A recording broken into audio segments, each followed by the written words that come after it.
The best place to structure a sales pitch is to start with, what is the problem that you're trying to solve for the customer. So they should be able to clearly anticipate, what is it that you're going to do with them and how is it going to help them.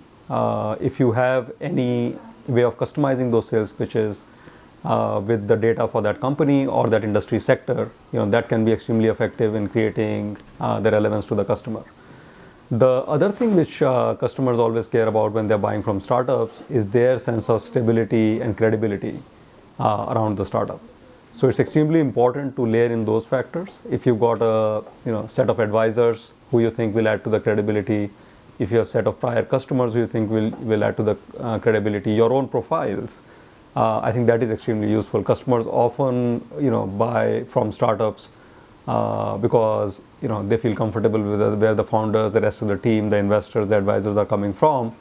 They have very little by way of product credibility at that standpoint. So I think inspiring the relevance to the customer, what problem are you solving for them, and establishing credibility are the first two steps.